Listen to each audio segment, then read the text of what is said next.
বুধবার স্কিল ডেভেলপমেন্টের উপর একটি বিশেষ প্রশিক্ষণ শিবিরের আয়োজন করা হয়। বিভিন্ন দিব্যাঙ্গ ছাত্র ছাত্রীদের নিয়ে এই প্রশিক্ষণ শিবিরের শুভ উদ্বোধন করেন মন্ত্রী টিঙ্কু রায়। এছাড়াও উপস্থিত ছিলেন বামুটা বিধানসভা কেন্দ্রের প্রাক্তন বিধায়ক কৃষ্ণধন দাস সহ অন্যান্য সরকারি আধিকারিকরা। বক্তব্য রাখতে গিয়ে মন্ত্রী টিঙ্কু রায় বলেন, ছেলে মেয়েদের ছোটবেলা থেকেই মা বাবারা বলে থাকে বড় হয়ে তাদের ছেলে বা মেয়ে পড়াশোনা শিখে ডাক্তার বা ইঞ্জিনিয়ার হবে, কিন্তু কখনো সন্তানদের হাতের কাজ শিখে নিজের পায়ে দাঁড়িয়ে দক্ষতা পরিচয়ের কথা মা বাবারা সন্তানদের বলে না, যার দরুন চাকুরির ইন্টারভিউ দেওয়ার সময় 20টা পোস্টের জন্য 20,000 ছেলেমেয়েরা ইন্টারভিউ দিতে আসে।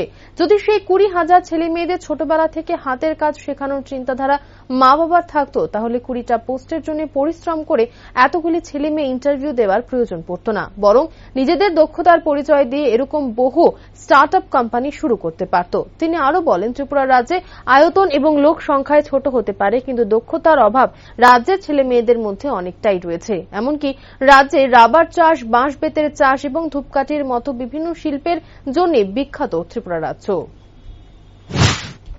তোমাকে পড়াশোনা করে ডাক্তার হতে হবে, তোমাকে পড়াশোনা করে টিচার হতে হবে, তোমাকে পড়াশোনা করে ইঞ্জিনিয়ার দেখতে চাই, কিন্তু কাউকে বলেনি মা বাবা যে তোমাকে পড়াশোনা করে আমরা একটা স্বাবলম্বী মানুষ দেখতে চাই, তোমাকে একটা স্বনির্ভর মানুষ দেখতে চাই, এই কথাটা বলা হয়। এর জন্য কি হয়েছে, এখন যখন সরকারিভাবে কোথায় কোনো জবের জন্য ইন্টারভিউ কল করা হয়, আমরা দেখি হয়তো 20টা ক্লাসের জবের জন্য ইন্টারভিউ হয়েছে, সেখানে 20,000 মানুষের লাইন দিয়ে দাঁড়িয়ে আছে। এটাকে আত্মনির্ভরতা বা সম্মান বলা হয়। আত্মনির্ভরতা তখনই আসবে যখন সে সম্মানের সঙ্গে বাঁচার যোগ্যতা অর্জন করবে।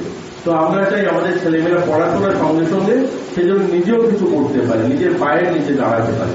আমাদের ছোট রাজ্য হলেও আমাদের রাজ্যে অনেক র ম্যাটেরিয়াল রয়েছে, যেগুলোকে কাজে লাগিয়ে আমরা অনেক কিছু করতে পারি। অর্থাৎ আমাদের এখানে যে সমস্ত প্রাকৃতিক সম্পদ রয়েছে সেগুলোকে যদি আমরা কাজে লাগাই আমরা অনেক কিছু করতে পারি। আমাদের ত্রিপুরা রাজ্যের second largest producer rubber state, আমরা প্রায় 1 লক্ষ মেট্রিক টন আমাদের এখানে রাবার হয়। আমাদের এখানে বাঁশের কাজ খুব ভালো হয়।